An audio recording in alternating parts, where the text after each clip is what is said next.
잘 오셨습니다.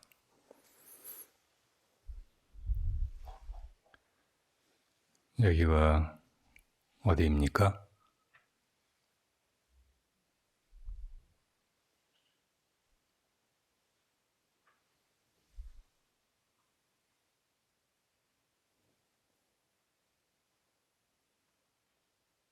지금이 언제입니까?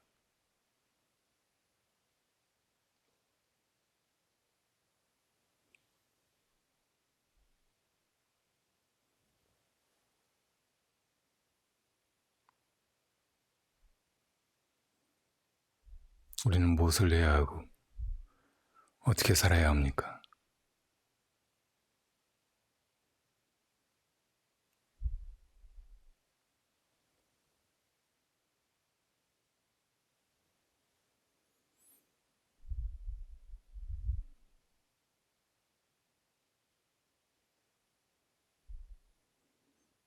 얼마 전에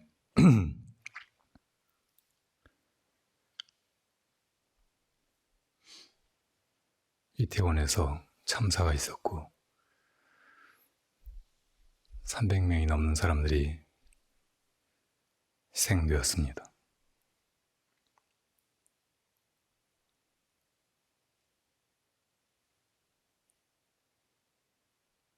거의 우리 국민 모두가 또 외부에 있는 사람들도 이 일을 너무나 아프게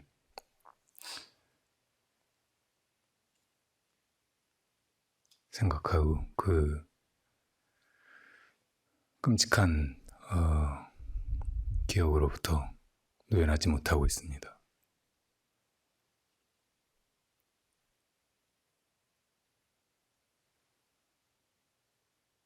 아주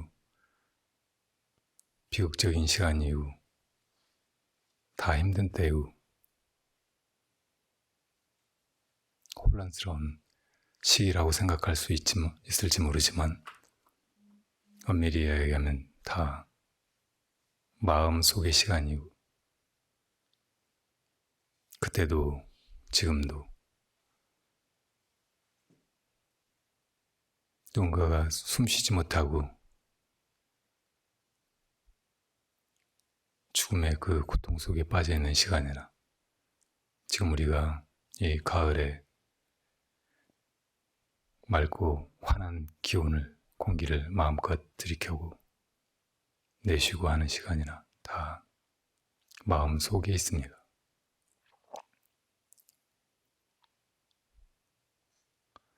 이 시간이 마음 속의 시간이라는 것을 알고 깨닫고 또 순간순간 그렇게 확인하면서 살아가는 시간은 부처님의 시간이고 이 세상의 고통과 혼란으로부터 온전히 자유로워진 시간이고 오고 가지 않는 언제나 그대로인 영혼의 시간입니다.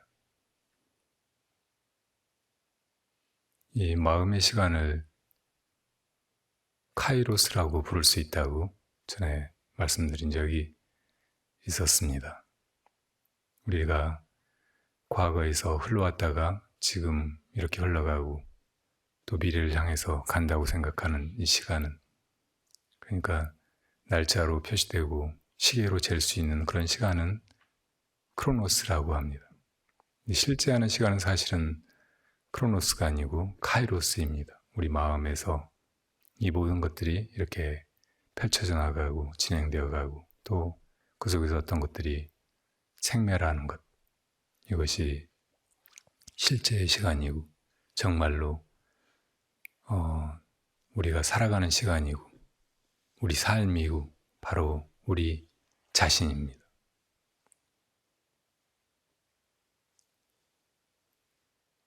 법성계에 보면 일념 즉시 무량겁, 무량원겁 즉 일념, 구세 십세 호상 즉 잉불잡난 격별성 이런 말이 있죠. 일념, 한 생각, 우리 이 마음속에 한 생각이 바로 무량한 과거, 현재, 미래의 시간이다. 그런 말이죠.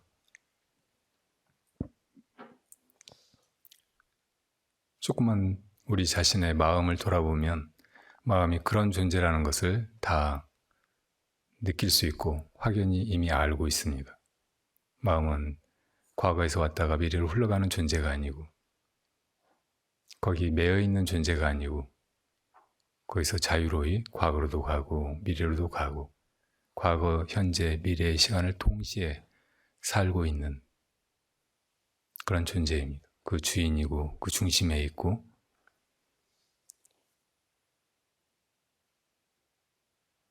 바로 이 일념이 무량겁으로 펼쳐지고 있는 것이에요. 일념이 주인이고 무량겁은 그 주인이 펼쳐내면 무량하게 이 우주를 끌고 어딘가로 가고 있는 것 같지만 거두고 나면 없는 것입니다.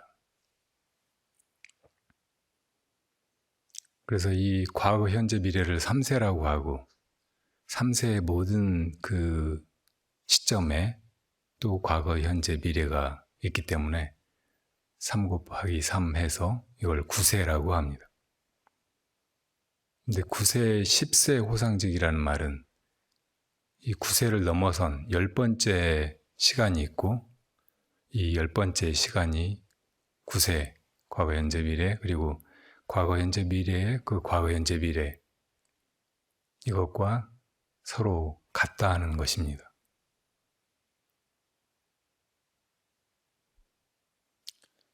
그러니까 이렇게 우주가 시간 속에서 언젠가 생겨나서 이렇게 흘러가고 또 언젠가는 소멸하는 것 같지만 그리고 또 그것이 반복될지 모르지만 이것이 다 사실은 마음 속에 있는 것이고 마음 속에서는 일직선으로 그렇게 끝없이 펼쳐져 가는 시간이 아니고 그 안에 갇힌 시간이고 그 마음의 원 안에서 궤도를 그리는 언제나 그대로인 시간이란 말입니다.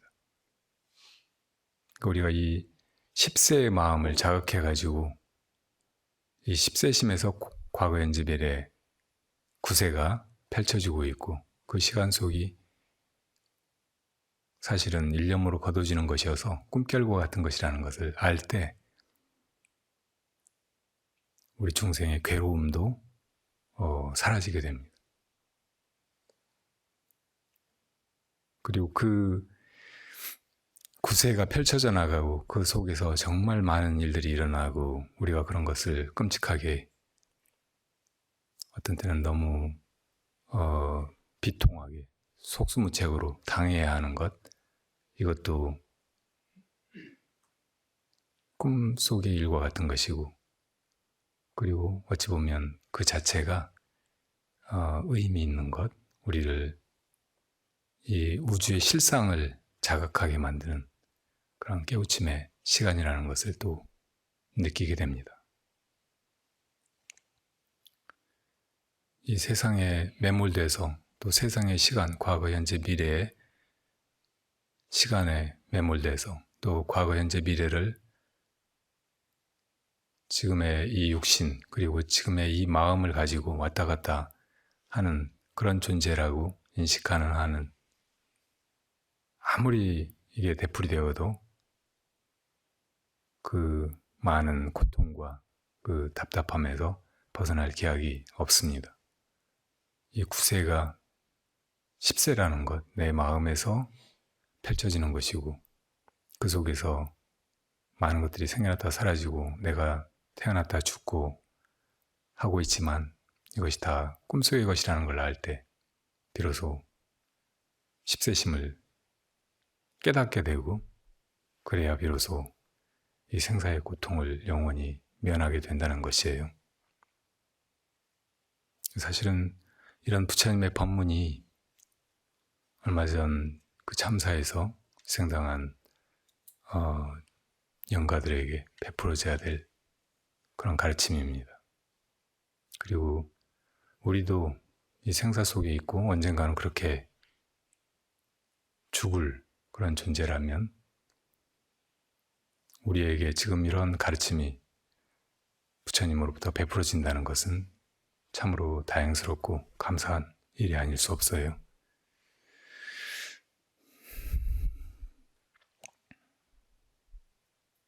꿈속에서 시비를 논하고 누가 잘했고 누가 잘못했고 그런 걸 따지고 있는 것은 어떤 때는 필요한 일이고 그런 불행이 끔찍한 일이 더 이상 일어나지 않도록 미연에 박는 지혜로운 일일 수도 있지만 근본적으로는 이 꿈속의 시간을 벗어나서 십세심을 자각해야만 이 모든 총체적인 난관으로부터 고통으로부터 다 함께 벗어나게 되는 것입니다. 그래서 마지막 구절 잉불잠난 격별성 이 9세, 10세가 같은 것이기는 하지만 막 뒤범벅인 게 아니고 10세심은 언제나 그 자리에 의연하게 있으면서 그게 9세로 펼쳐지고 펼쳐진 그 시간 속에서는 낱낱이 다 분명하게 자기 자리가 있고 자기 때가 있고 벌어져야 될 만한 일이 있고 그렇게 벌어지는 데는 앞뒤 인과관계가 있고 그렇기 때문에 지혜로운 사람은 그 속에서도 그거를 바르게 조정하고 다스리고 리드하고 주재할 수 있어야 한다는 것입니다. 그러니까 뭐 이거 다 꿈결 같은 거니까 뭐 그런 일 벌어져도 꿈결이고 벌어져도 그만 안 벌어져도 그만 이렇게 생각할 게 아니고 그런 일이 무슨 원인에 의해서 벌어졌다면은 이 9세의 시간 속에서는 그런 원인을 분명하게 규명해서 다시는 그런 참사가 벌어지지 않게 조처를 하고 예방을 하고 대비를 하고 할 수 있어야 된다는 말이죠.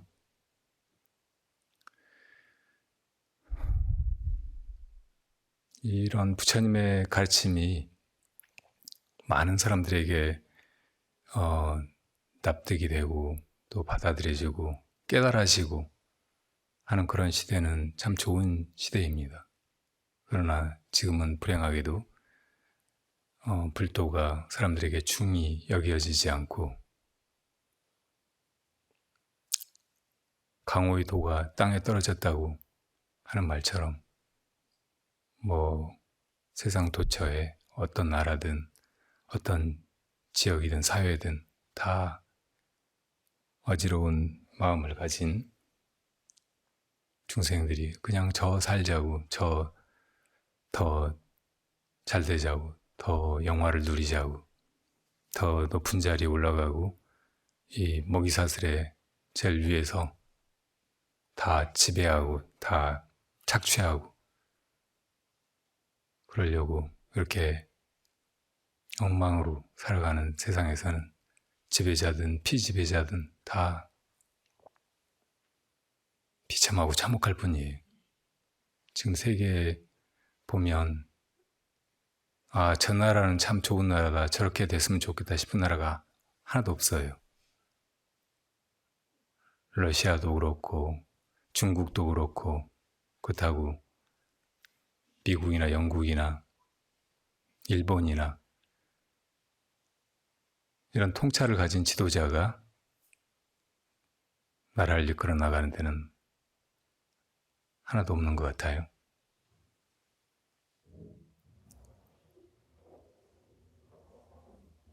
아무도 불자가 아닙니다.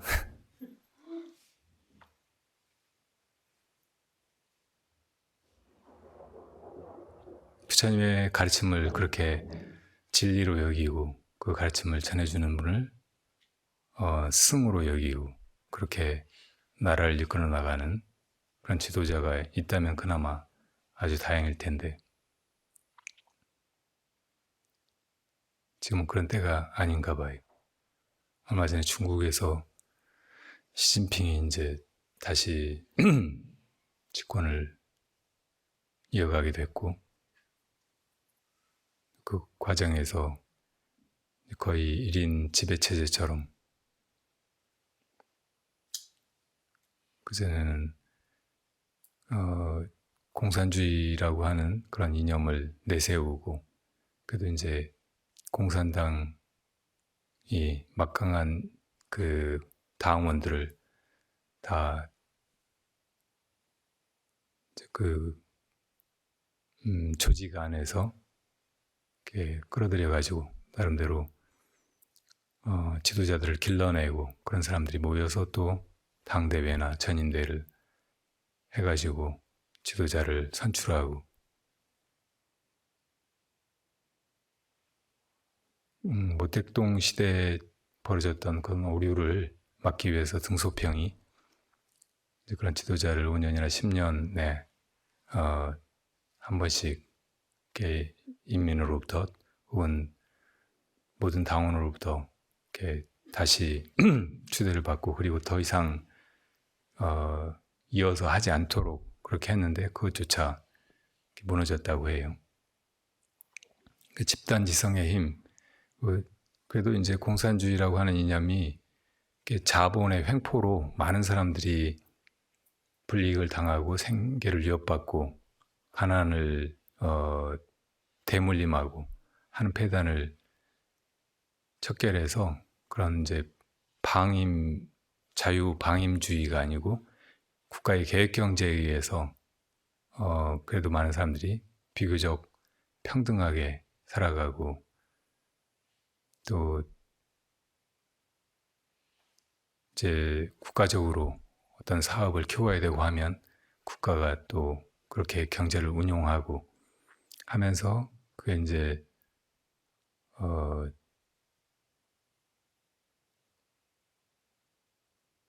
중국 경제가 엄청나게 많이 성장했잖아요. GDP가 한 400배 정도 옛날 70년대에 비해서 늘었다고 해요. 지금은 G2가 됐고 미국을 추월하게 될 것이라고도 합니다. 그러니까 이게 인간의 집단지성 혹은 사람들이 다 이기적이고 자본이 사람을 지배하는 그런 세계 모순을 해결해서 그래도 이성적으로 합리적으로 또 평등하게 사회를 이끌어가려고 했던 그런 이념에 어떻게든 조금 이렇게 접근하려고 하고 그러면서 이제 그런 실질적인 어떤 결과를 가져왔다고도 볼 수 있을지 몰라요.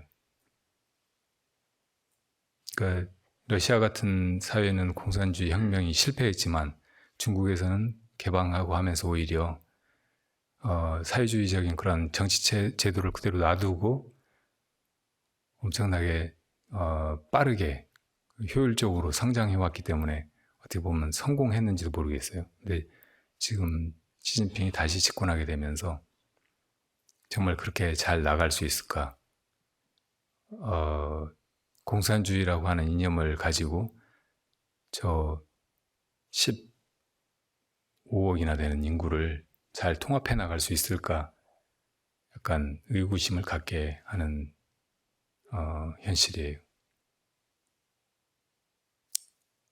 미국이나 영국이나 일본이나 다 이제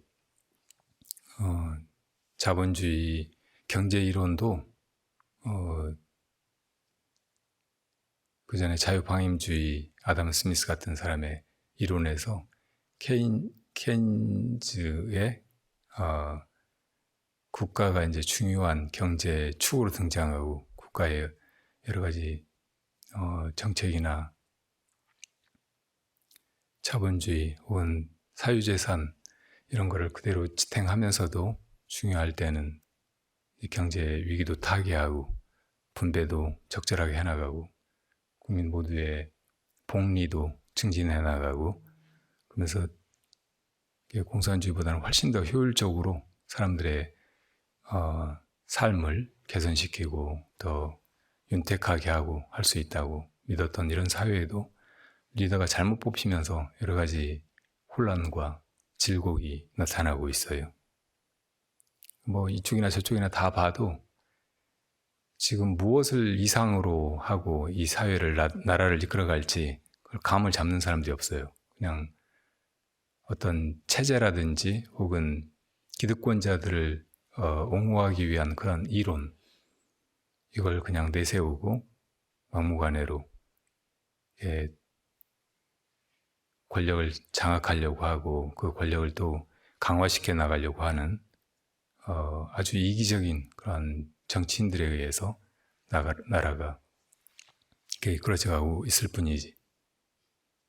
근데 남의 나라 얘기를 할 것도 없이 대한민국이야말로 정말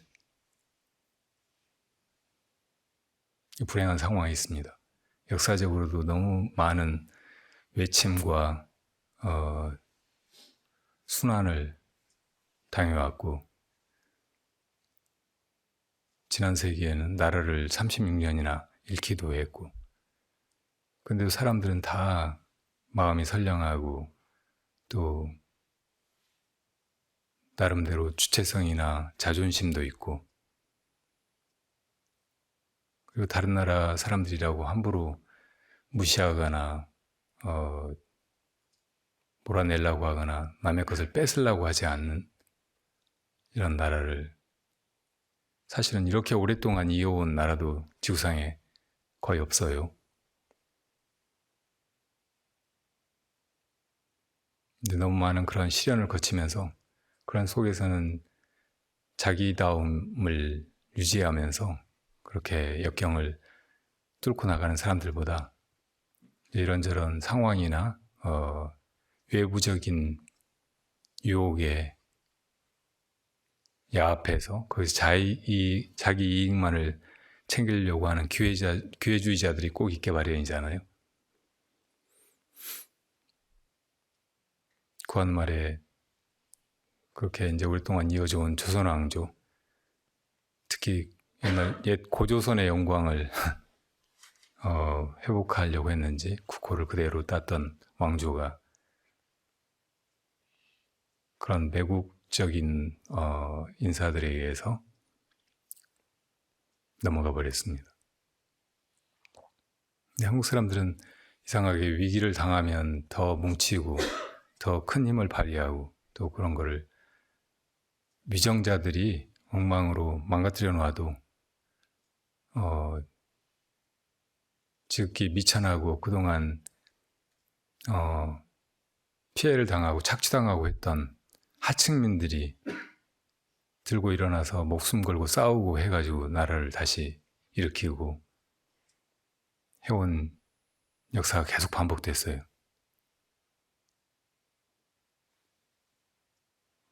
요번에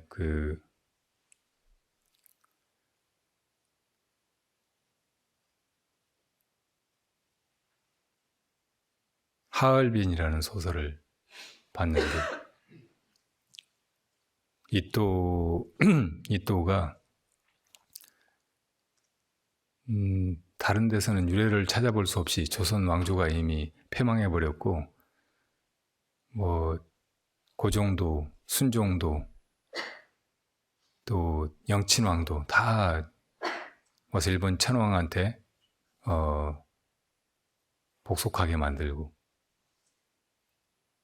그렇게 하는데 성공했는데도 이미 기울어져 버린 조선 왕조를 위해서 그렇게 목숨 걸고 곳곳에서 싸우고 의병 활동을 하는 사람들이 이렇게 일어나는 것을 납득을 잘 못하는 그런 장면이 나오더라고요. 그러니까 우리 민족성이 약간 그런 부분이 있는 것 같아요. 아마 그게 그런 유전자가 피 속에 있어서 그러는 것이 아닌가 싶기도 해요. 지금 상황이 그 구한말이나 또 뭐 저 중국의 송나라가 무너질 때 하고 굉장히 비슷해요. 구한말에는 또 민비가 굉장히 큰 역할을 했잖아요. 진령군이라는 그 무당한테 속아가지고 군인들한테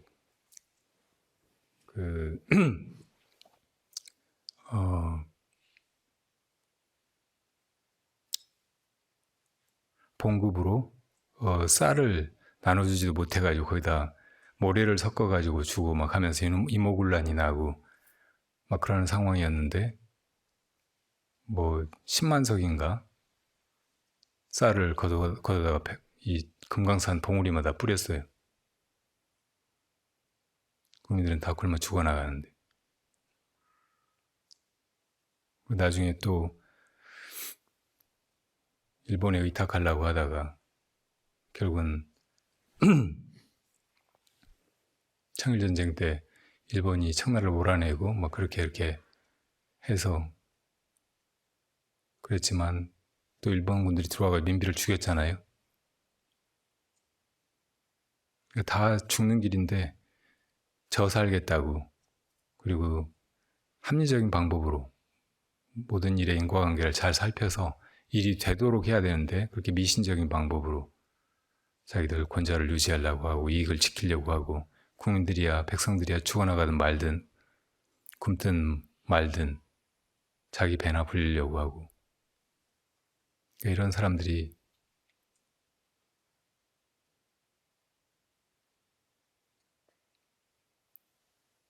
지금도 있어요. 지금 대한민국을 이끌어 나가는 사람 누구예요? 예? 윤석열이 아니고 천공이에요. 천공. 천공이 하라는 대로 다 하고 있잖아요. 청와대 들어가지 말라고 하면 안 들어가고, 어디 영국에 가서 조문하지 말라고 하면 조문 안 하고.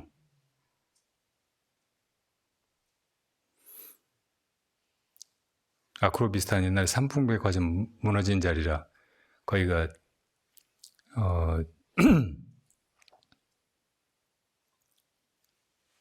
인신공양이 이루어진 곳이라 발복할 자리라고 거기 들어가서 살고,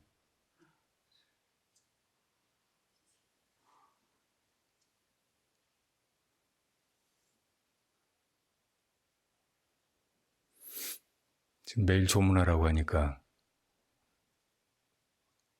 12구 참사 희생자들 영정도 없고 위패도 없는데 쿠갖고만 있는데 가가지고 매일 조문하고 있잖아요. 이렇게 말을 잘 듣는 사람이 어디 있어요? 이 사람 대통령 맞아요?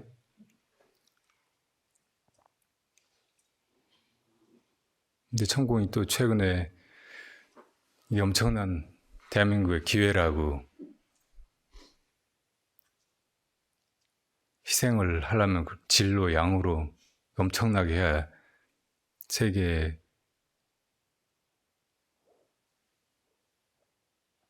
영향을 미치게 되고 세계 사람들이 알아보고, 대한민국이 이제 종주국이 될 시점이니까 대통령은 대통령들한테, 각국의 원수들한테, 또 영부인은 영부인한테 편지 보내야 된다고. 그렇게 아마 할지 모르죠. 또 이게 무슨 나라예요? 지 나라인가? 자기를 스승이라고 하잖아요. 천공 스승이라고.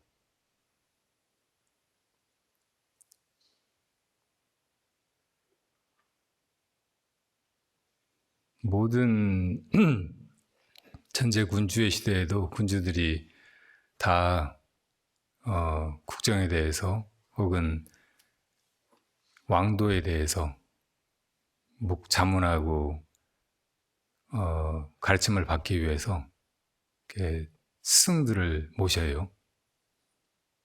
국사나 왕사가 다 있잖아요. 아니면 종교적인 그런 이데올로기를 가져요.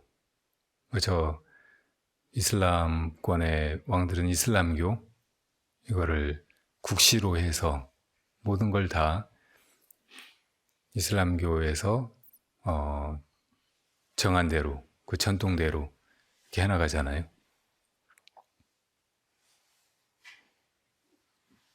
뭐 영국이나 일본이나 이렇게 왕 있는 나라들에서도 옛날로부터 쭉 내려온 그런 그 전통, 이런 거를 그 국가의 어떤 근간으로 삼고 있어요. 그 권위로 나라를 통합해가고, 그런 게 도움이 되니까 아직까지 뭐 이제 입헌 군주제지만, 그러니까 헌법이나 법률에 따라서 나라가 통치되지만 그런 왕정을 폐지하지 않고 있는 거죠.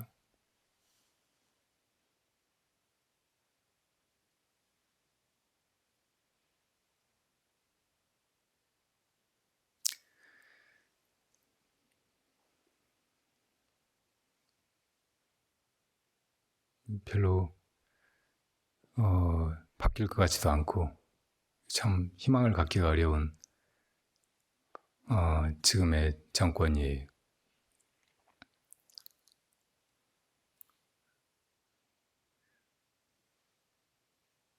그 미리미리 그런 사람들이 대통령이 되기 전에 혹은 이런 일이 벌어지기 전에 우리가 죽기 전에 불법을 빨리 배우고 부처님의 가르침, 부처님의 어떤 모범처럼 그렇게 우리가 살기 시작해야 되는데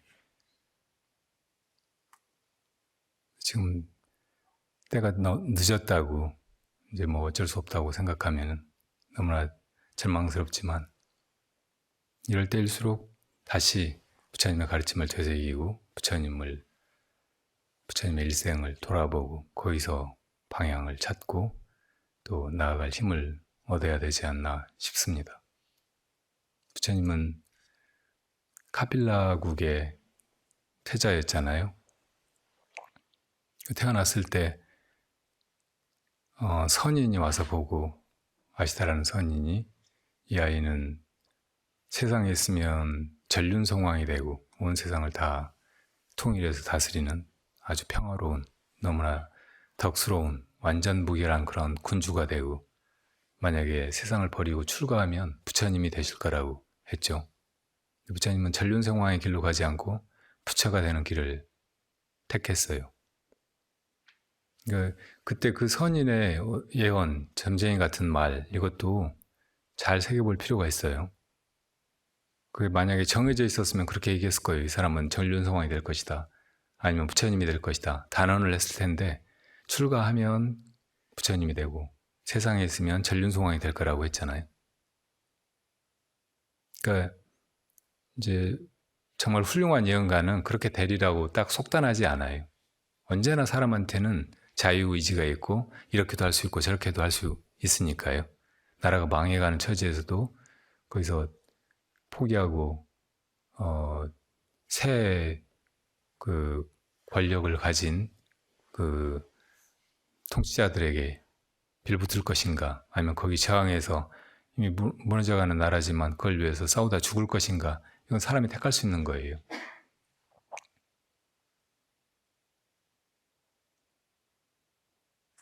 어쨌든 부처님은 그 작은 나라의 왕이 되는 것을 포기하고 이제 구도자의 길로 도를 구하는 사문의 길로 나섰죠. 근데 도중에 빈비사라 왕을 만나요. 빈비사라는 그때 인도 대륙의 제일 큰 나라였어요. 빈비사라 왕이 누각에서 아래 거리에 지나가는 사람들 보다가 부처님이 사문의 모습으로 걸어가는 걸 보고 너무 놀라서 저분을 모셔오라고 했어요. 그래서 이제 와서 이렇게 보고 이야기를 몇 마디 나눠보고 그리고 이 사람이 정말 훌륭한 왕이 될 사람이다 이런 걸 알아보고 이 나라를 반을 떼줄 테니까 나랑 같이 나라를 다스려보면 어떻겠냐고 제안했어요. 부처님이 나는 카빌라국의 태자였고 나라를 버리고 구도의 길로 나섰는데 또 이런 나라의 왕이 되려고 하겠느냐. 그러니까 너무 내가 제안을 째째하게 했나 대범하게 하지 못하고 그래서 그럼 내가 왕위에서 물러나서 이 나라를 드릴 테니까 이 나라의 왕이 돼서 다스려 주겠냐고 했어요. 그러니까 빈비사라 왕이 훨씬 나이도 많고 이미 자기는 대구의 왕이고 그런데 그냥 다 버리고 떠난 그냥 아무것도 가진 것 없이 그렇게 탁발로 연명하는 사문한테 나라를 주겠다고 한 거예요. 부처님이 또 거절하시잖아요. 그러니까 만약에 당신이 구하는 그 도를 깨닫게 되면은 반드시 나를 나의 승이 되어서 나를 깨우쳐 달라고. 그러니까 부처님이 그 부탁은 받아들이겠다고 하고 떠나죠. 그래서 부처님이 도를 이루신 거예요. 카빌라라는 나라는 아주 작은 그 한 성 같은 그런 개념의 소국이었어요. 부처님은 카빌라 성에서 왕의 아들이라기보다는 성주의 아들 같은 걸로 태어난 거죠. 그리고 부처님의 어머니는 콜리성, 그 옆에 있는 콜리성의 또 공주였잖아요. 그러니까 카빌라성은 마가다국 같은 나라하고 비교하면 너무나 보잘것없는 약소국인데 그 나라 사람들이 너무 자존심이 강해요. 그래서 그 아래 바로 코살라라고 하는 또 하나의 대국이 있었는데 코살라국에서 이 카필라국에 공주를 보내달라고 이제 지금 코살라국의 태자 가 이렇게 크고 있는데 그 공주를 보내달라고 한다. 근데 카빌라국 사람들이 감히 저것들이 나라가 크다고 우리한테 공주를 보내달라고 한다고? 그러고 이제 공주 대신 하녀를 공주처럼 꾸며가지고 그렇게 시집을 보냈다고. 그러니까 나중에 이제 그 비율이죠. 비율이 태자가 이제 그 사실을 알게 돼. 그래서 저 조그만 나라의 사람들이 속여가지고 내 어머니를 그렇게 천한 신분의 여자를 보내가지고 우리를 우롱했단 말이야 하고 그날을 가서 이제 다 도륙을 한다고. 그렇게 이제 이 코살라국 군대가 막강한 군대가 쳐들어왔을 때 그 나라의 왕은 이제 부처님 출가하셔 버렸고 부처님의 아들 라울라도 출가해 버렸고 또 뭐 아난존자 같은 그런 사촌들도 출가해 버렸고 그래서 그 사촌 중에 한 사람이 마하나만이었는데 그가 왕이 됐어요. 그리고 그 왕도 나중에 이제 부처님을 뵙고 부처님께 귀의하고 계를 받았다고 불살생의 계를 받은 거예요. 그래서 적군이 까마득하게 몰려오는데 또 이 카빌라국 사람들은 활을 아주 잘 쐈다고. 이것도 이제 우리 그 동이족 한국 사람들, 조선 사람들하고 비슷한 특질이죠. 근데 활을 적군을 향해서 날리지 말고 그냥 시위를 당겨서 위협만 하라고 해서 절대 활을 쏘지 말라고. 그러니까 처음에는 이제 와서 어떻게 해보려고 하는데 가까이 온 적들한테도 화살을 안 날리니까 이제 안심하고 다 성을 다 넘어가가지고 석가족 사람들 다 죽인 거예요. 너무 많은 사람들이 죽어나가니까 마하나만 왕이 제안을 한다고 제가 나서가지고 그 비율이 왕을 만나가지고 내 백성들이 저렇게 죽어나가는 걸 내가 볼 수가 없다. 그러니까 제안을 받아줬으면 좋겠다. 그리고 혈통이 우리하고 지금 같지 않느냐. 그러니까 마지막 부탁 하나를 들어줬으면 좋겠다고 해요. 그러니까 뭐냐고 하니까 내가 이 카빌라성 가쪽에 해자가 있었나 봐요. 물이 이렇게 있었다고. 거기 뛰어들어가지고 숨을 참고 있을 테니까 내가 숨을 참고 있는 동안만이라도 사륙을 멈춰달라고. 그리고 떠오르면 그때 가서 죽이더라도 어떻던데 마지막 부탁은 내가 안에 들어가서 숨 참고 있는 동안만이라도 잠시 멈춰줬으면 좋겠다고. 그러니까 뭐 들어갔다가 나오면 이제 죽이면 되겠구나 하고 멈추라고 한다고. 그러니까 왕이 뛰어들었어요. 근데 아무리 기다려도 안 나와요. 한참이나 지나가지고 죽었는지 살았는지 아직까지 참고 있는지 들어가 보라고 하니까 누가 잠수에 들어가 보니까 마하나만이 자기 머리를 풀어가지고 그 머리로 나무 뿌리에다가 묶어서 안 나오게 하고 거기서 죽은 거예요. 그걸 보고는 이제 비율이도 느낀 바가 있어가지고 더 이상 사람들 죽이지 않고 되돌아간다고. 그렇게 석가족이 이제 집안이 망한 거예요. 근데 부처님께서는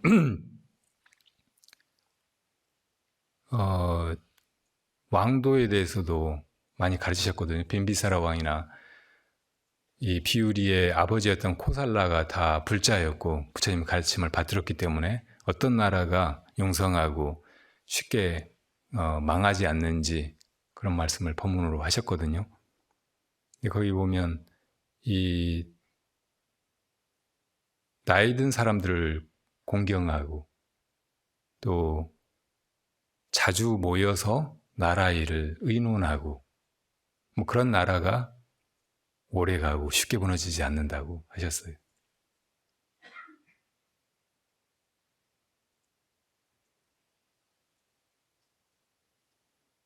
나이 든 사람, 그리고 오래 살아보면서 또 자식들 낳아서 길러보고 다른 사람들을 살피고 보호하고 또 이것저것 이렇게 벌어다가 먹이고 막 이렇게 한 사람들은 기본적으로 다른 사람을 위하는 마음이 있는 거예요.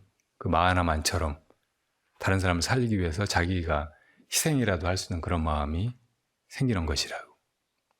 이 희생이라는 말이 사실은 굉장히 좋지 않은 말이에요. 아주 미신적인 말이라고. 어디서 유래했겠어요? 제사 지낼 때 살아있는 걸 죽여가지고 바치잖아요.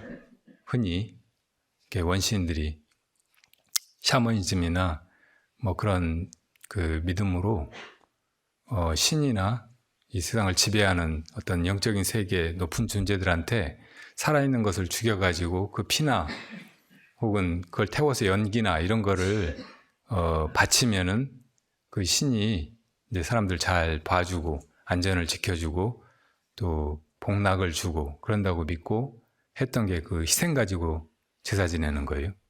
희생이 한자로 그런 동물을 얘기해요. 희자도 마찬가지고 생자도 마찬가지고.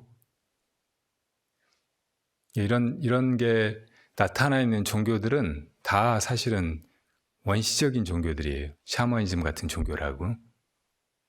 뭐 유대교나 기독교나 이슬람교나 다 그런 걸 모태로 하고 있거든요. 신이 그런 그 희생을 올리는 거를 필요로 하고 그런 거를 흡족해 하고 또 그렇게 희생을 올리는 사람들을 선택해 가지고 봐주고 또 축복하고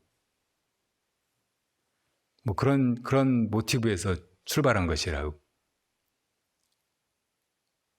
근데 그런 그 원시적인 형태의 유대교 구약 성경의 뭐 그런 신화 이런 것을 이렇게 확 더 높은 차원으로 발전시킨 사람은 예수예요.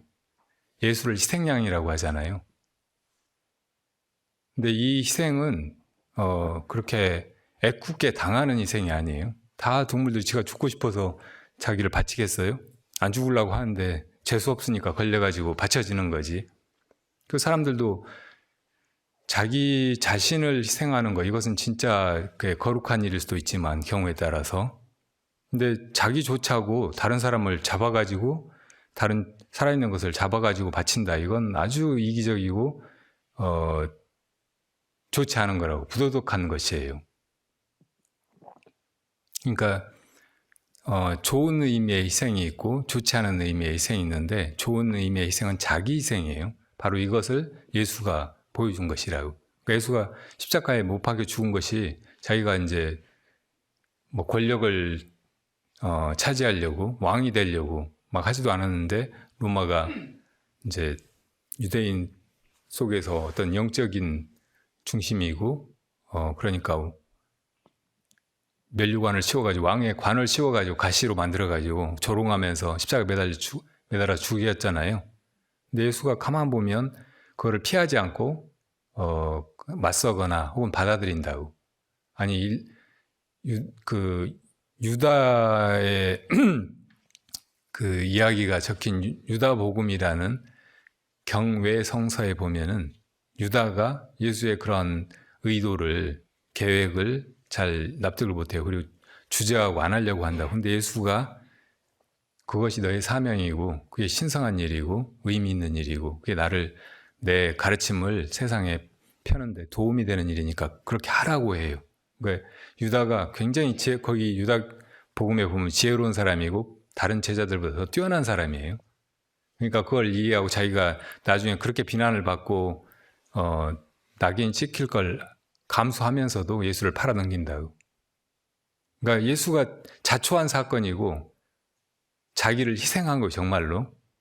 그러니까 그 뒤에 이제 부활을 했다든지 혹은 사실은 진짜 죽은 게 아니고 그때 가사 상태에 있다가 살아가지고 저 인도로 가서 뭐 나중에 아주 오래도록 살고 애도 낳고 막 그랬다고 뭐 그런 이야기들도 있지만 어쨌든 간에 그렇게 죽음을 통해서 이제 진정한 희생은 자기를 바치는 거고, 그렇게 하는 걸 통해서 비로소 다른 사람들의 마음을 일깨울 수 있고 돌이킬 수 있고, 그리고 우리가 서로를 사랑하면서 살아야지 자기 좋자고 다른 사람을 희생시키고 또 해치면서 자기 이익을, 생존을 도모해서는 안 된다, 이런 걸 깨우쳐 준 거예요.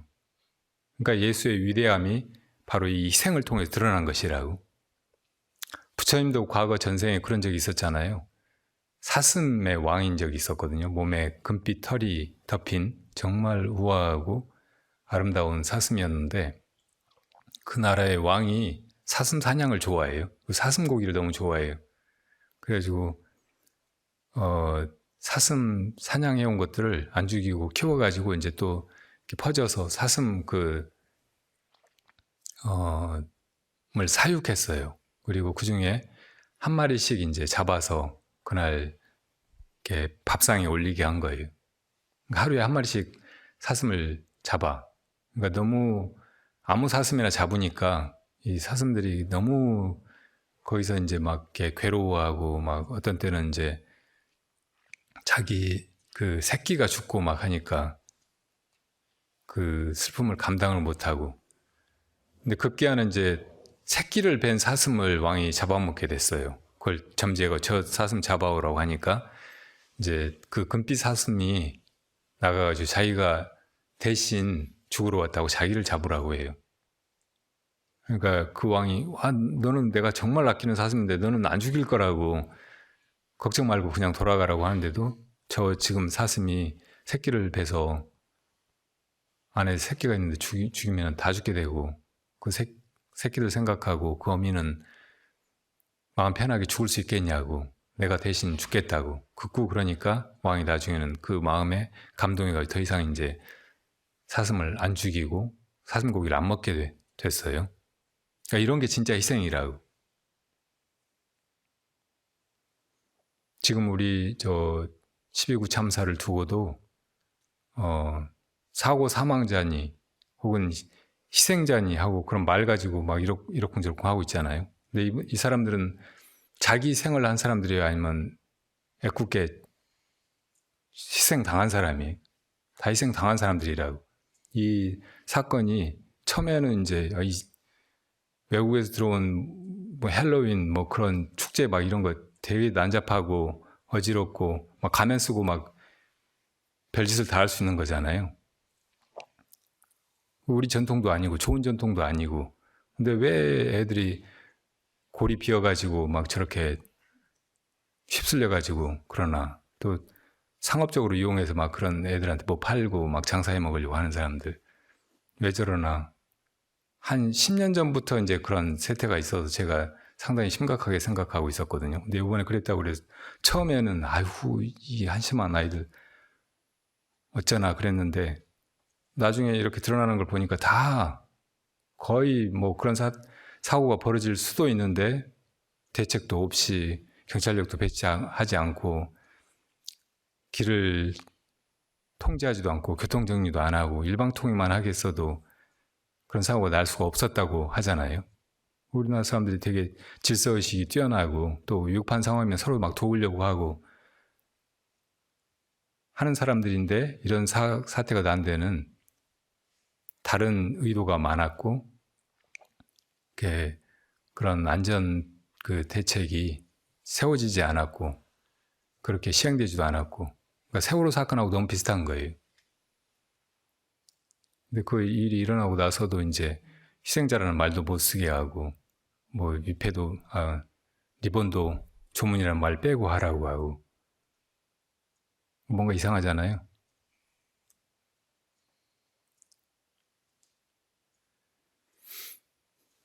그러니까 이 아이들은 얼마나 억울하고 한이 남았겠어요.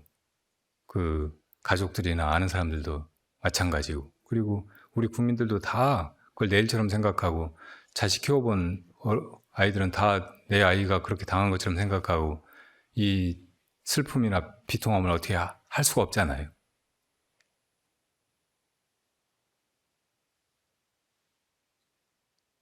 사람이 어떤 때는 희생할 수도 있어요. 자기가 더 큰 목적을 위해서 혹은 다른 사람을 위해서 모두를 위해서 기꺼이 그렇게 하겠다고 하면 그렇게 할 수도 있는 것이라고. 그건 정말 거룩한 인간의 결단이고 결행이고, 그건 우리가 사실은 너무 귀하게 여기고 본받으려고 하고 그런 마음을 가지도록 이렇게 해야죠, 우리 스스로가. 근데 나쁜 의미의 희생, 무슨 일이 벌어져 가지고 거기 당한 사람, 또 이제 영어로는 희생이라는 말이 sacrifice도 있지만 victim이라는 말이 있잖아요. 먹이, 무언가에 잡아먹히는 거, 포식자가 있으면 거의 잡아먹히는 피식자가 있잖아요. 피식자, 이 먹잇감, 이거를 victim이라고 한다고. victim을 똑같이 희생이라는 말도 쓰거든요.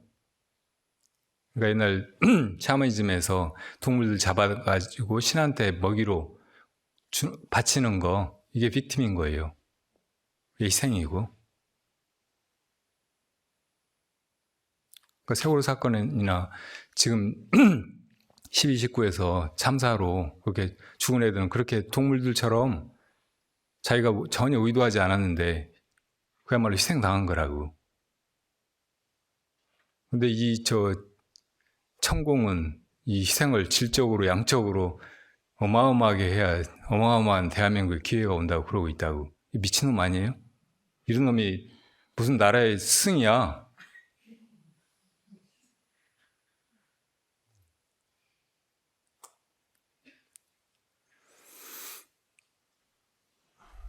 이거 그냥 둬야 되겠어요?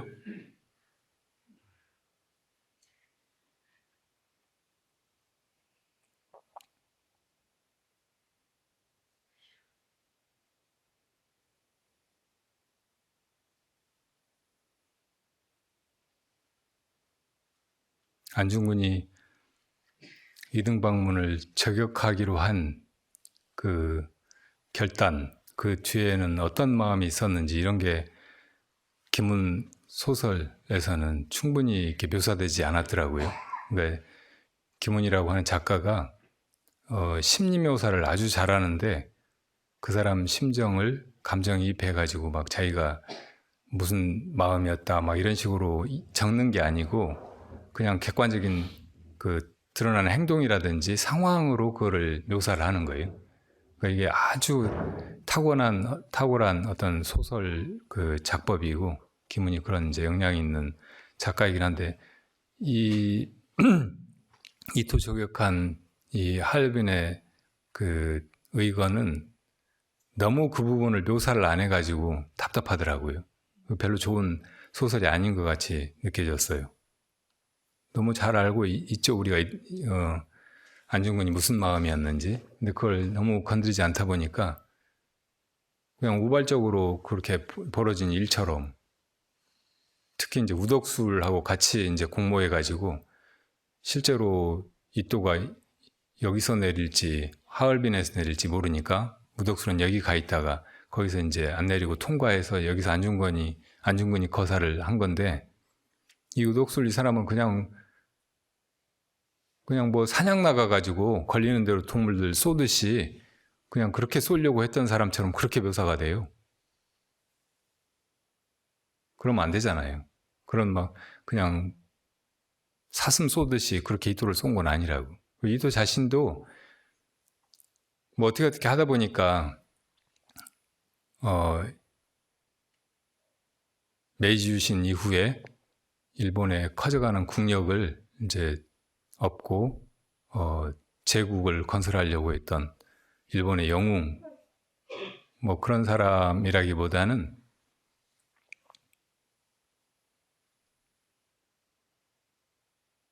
그냥 뭐 이런저런 정치적인 어떤 구도에서 그렇게 자기 욕심으로 야합하고 나서가지고 막 이래저래 하고, 뭐 청일전쟁, 러일전쟁에서 이제 뭐 큰 업적을 내고, 뭐 그래서 이제 하얼빈에 간 거는 거기 가서 러시아 누구지? 그 사람을 만나가지고 마치 이제 순종 데리고 옛날 고려 패망한 그 왕성을 돌아보면서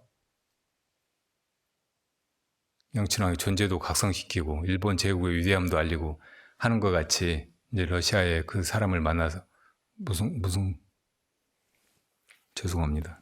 근데 그러려고 했는데 이제 안중근의 이렇게 큰 뜻, 동양 평화론, 나중에 이제 재판에서 이야기됐는데 안중근이 그냥 사역을 잘하고 그 전에 군인이었고 그래서 이제 의병 활동하면서 그렇게 힘과 물자가 부족한 상태에서 그렇게 해가지고는 일본을 패망시킬 수 없다는 것을 알고 이 지금의 일본의 그 제국주의적인 침략을 저지하기 위해서는 그 요인을 암살해야 되겠다. 이토를 바로 죽여야 되겠다. 이렇게 마음먹은 그 심경을 조금은 다뤘어야 된다고 보여요. 근데 그러지 않고 그냥 사슴 사냥하던 사람이 그냥 이토를 목표물로 해가지고 먹잇감으로 해서 그냥 저격했다 이런 식으로 그렇게 묘사해가지고는 우리나라 사람들은 조금 공감할지 모르지만 어떤 이제 다른 나라 사람들이라든지 일본 사람들이 읽었을 때 그거를 훌륭한 소설이라고 보기엔 너무 어려운 거예요. 오히려 이토라든지 일본 황실의 그런 그 의중이라든지 대국적인 그런 풍모, 약한 나라 사람들이나 약한 나라 사람의 그 왕 혹은 왕족을 깊은 아량으로 감싸고 부드럽게 리드해가는 그런 것만 더 부각시키는 것 같은 그런 느낌이었어요.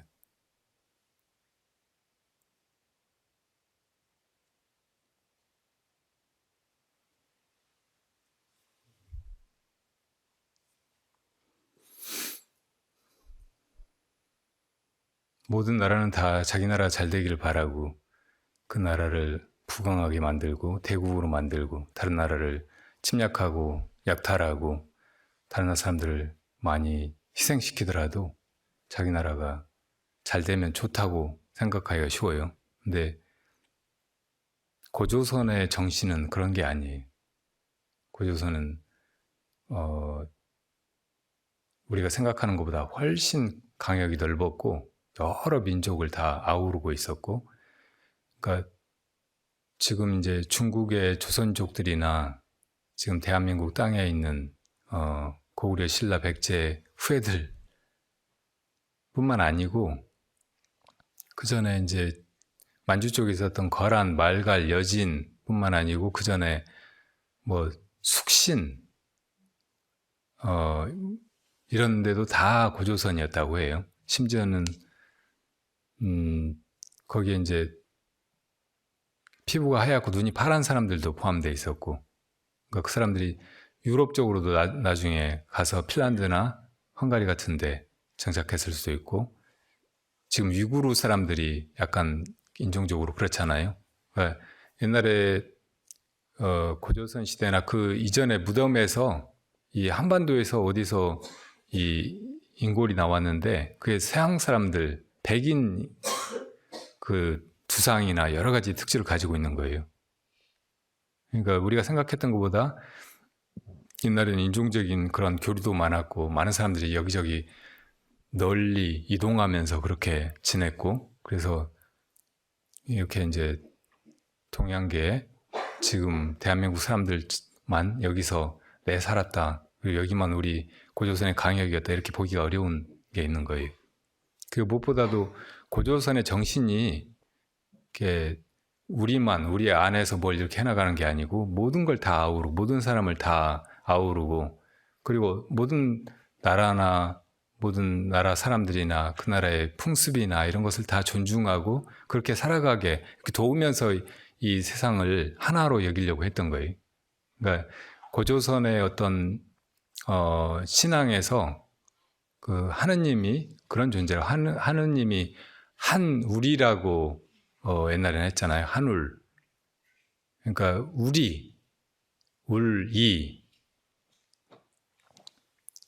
우리가 이렇게 다 같이 있는 거, 울타리를 넓혀서 보면 이게 한 울타리고 여기 있는 모든 것들이 다 하나인 거예요. 이 하나임, 이것이 하나님이라고.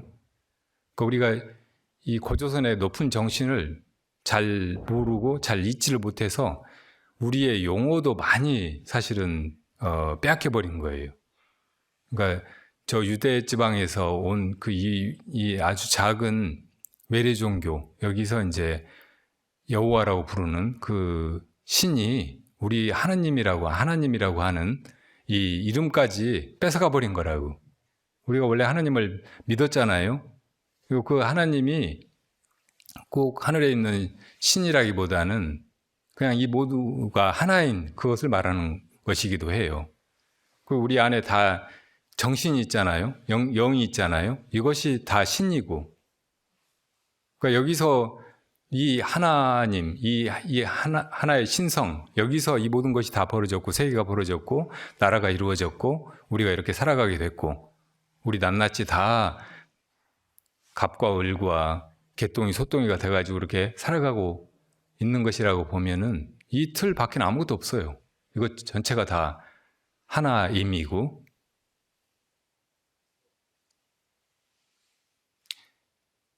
그러니까 정말로 이 세계가 평화로워지고 지금 뭐 모든 나라별로 다 모든 사람들이 자기 나라만 사랑한다고 하면서 그런 애국심, 민족주의적인 혹은 국수주의적인 그런 좁은 마음을 가지고 그렇게 나라와 나라가 대적하고 서로 적대시하고 또 어디는 자기네 땅이라고 하면서 다른 나라 사람들을 못 오게 하거나 혹은 축출하려고 하거나 따돌리거나 막 이렇게 하는 이런 분열된 세계는 계속 혼란이 있고 계속 갈등이 있고 계속 여기저기 전쟁 나고 사람들의 불행과 희생이 끝이 없어요. 그러니까 이걸 타개하려면 정말 완전하고 지속 가능하고 모두가 다 만족해하는 그런 세계를 만들려면 이 고조선 정신이 살아나야 된다고. 나라와 나라가 이렇게 나눠지고 백성과 백성이 나눠지고 너 나가 나눠지고 그런 게 아니고 모두가 하나가 돼야 된단 말이에요. 이 하나가 바로 우리 그 고조선의 옛 경전이었다고 하는 천부경에 하늘이 부족한 경에 일시무실 일종무종일 이 말 속에 들어있는 거예요. 바로 이 하나임에서 모든 것이 다 시작됐고 모든 것이 다 사라진다고 해도 결국은 하나로 돌아가고 이런 마음으로 세계를 보고 세계의 한 시민으로 그리고 내가 뭐 그냥 그 어마어마하게 큰 전체의 먼지 같은 한 부분이 아니고 사실은 그 하나가 바로 내 참 존재고 내 안에 있는 것이고 그러니까 여기서 이 모든 게 펼쳐졌다는 이런 통찰로 그렇게 살아가고 그렇게 행동하고 그렇게 다른 사람을 대하고 다른 나라를 보고 존중하고 마음을 열고 그럴 때 세계 평화가 오지 않겠어요? 이것이 진짜 민주주의고 무슨 뭐 자본주의나 공산주의나 다 결국은 이제 자유나 평등을 강조하잖아요. 근데 이 자유나 평등은 내건 이념이거나 허울일 뿐이지 어느 사회에서도 완전하게 구현되는 데가 없어요. 근데 이 고조선 정신이 세계에 펼쳐지고 그래서 이런 정신으로 모든 사람들이 서로 하나로 여기고 존중하고 상대방의 방식이나 전통이나 언어나 풍습이나 이것들 다 존중하고 서로 돕고 위하고 소통하고 교류하고 막 이렇게 하면서 살아갈 때 아무 문제가 없는 거예요. 이렇게 보면은 지금의 국가는 하나의 악이고 이런 국가, 이런 정부는 없어져야 된다고.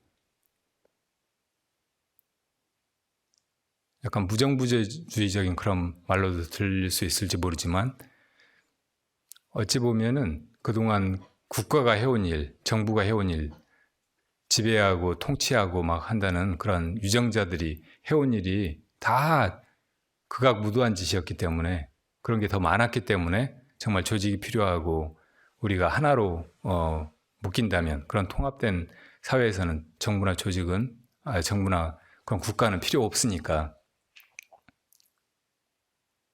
그런 이상을 꿈꾸고 그런 이념이 생겼을지 모른다. 근데 지금 이제 AI라든지 4차 산업혁명 이후에 이 모든 걸 관리해 갈 수 있는 합리적이고 사람의 생각보다 훨씬 공평하고 또 모두에게 도움이 되는 그런 결정을 내리고 그렇게 해갈 수 있는 그런 방식, 이런 거는 지금의 시스템으로도 지금의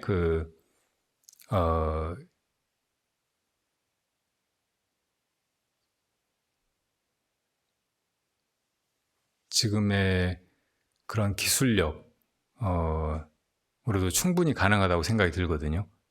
그렇게 해서 뭐 예를 들어 지금 이제 한국 뭐 이런저런 일이 벌어지면은 그거 가지고 꼭 이래저래 수사하고 재판하고 해가지고 이제 범죄자들 가려내고 처단하고 막 이런 식으로 국가 전체가 막 흘러왔잖아요. 그 속에서 정말 많은 것들이 납득이 안 가고 부당하게 여겨지고, 근데 뭐 그렇게 해가지고 사법권이 그렇게 결정 내려버리면 그게 최종적인 판단이 돼버리는 처지잖아요. 근데 이런 것도 오히려 법이라든지 뭐 온갖 옳고 그름을 판정할 수 있는 기준을 AI가 훨씬 더 잘 찾아낼 수 있을지 모른다고. 물론 거기다 이제 완전히 맡겨놓으면 지금의 AI가 진화해가지고 나중에 인격체처럼 지가 이제 살아있다고 생각하고 지가 다 지배하려고 하고 막 그렇게 될지도 모르죠. 그런 걸 경계해야 된다고 어떤 과학자들은 이야기했지만, 지금 돌아가는 걸로 봐서는 그런 식으로 되지 않으면 사람이 판단하고 사람이 자기 이해관계를 가지고 재판도 하고 국가 정책도 결정하고 해서는 뭐 될 것 같지가 않은 거예요. 그러니까 나중에 결국은 그렇게 이제 AI라든지 뭐 거대한 어떤 인터넷 체계가 그렇게 이제 깔려서 사람들의 이해관계, 의견 이런 걸 수렴하고 조정하고 하면서 이 사회가 그냥 그렇게 돌아가게 될지 모르죠. 지금 이제 전쟁이 나고 나라마다 다 엉망이고 막 하니까 말기적인 현상이어서 이런 게 이제 많은 사람들이 희생당하고 막 그러저래 하면서 큰 반성이 따르고 그러면서 이제 사회가 다른 식으로 조직되고 운영되고 하기 시작하면 정말로 그렇게 구현되어 갈지 모르겠다는 생각이 들어요. 어떻든 지금 우리가 해야 할 일은 지금 그 정권을 무너뜨리기 위해서 촛불 집회에 나가고 뭐 이래저래 하는 것도 필요하면 해야겠지만, 우선 우리 자신이 자기를 돌아보고 자기 마음을 돌아보고 이 마음에서 모든 것이 펼쳐져서 이 모든 것이 다 마음이고 하나라는 거, 이것을 꿰뚫어 보는 거, 이런 각성을 가지는 것이라고 생각이 들어요. 이런 거를 다른 사람들도 같이 할 수 있게 해줘야 돼.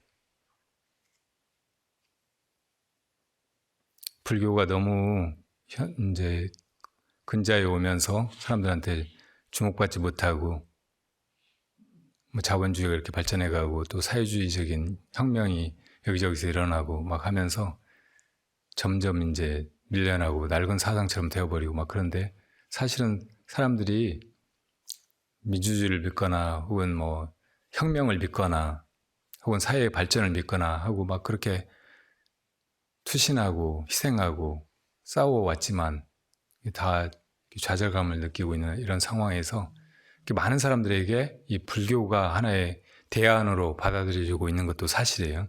지금 한국 사회보다는 유럽이나 미국 같은 선진 사회에서 더 그런 경향이 농후해요. 우리 한국 사람들이 정말 정신 차리려면 빨리 불교를 배워야 돼. 뭐 좋은 사람들, 좋은 인재들이 뭐 가톨릭이라든지 기독교인이라든지 막 이렇게 그런 사람들도 있잖아요. 근데 그런 사람들이 나중에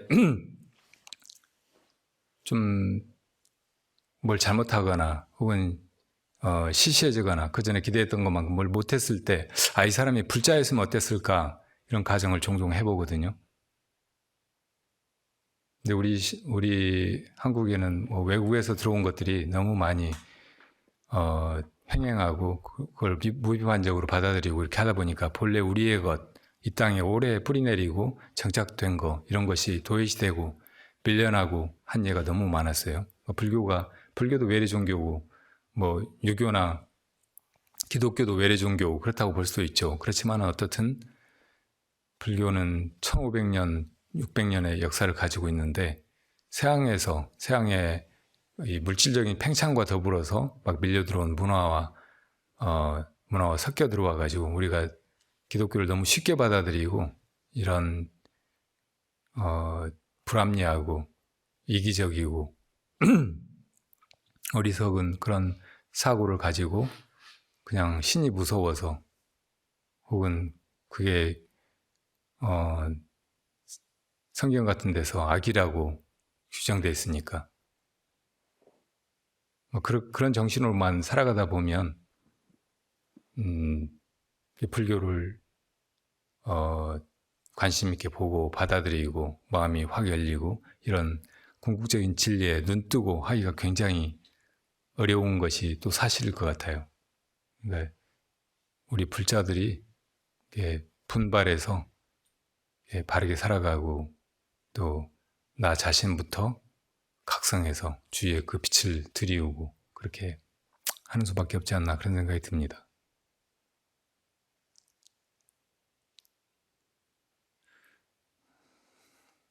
너무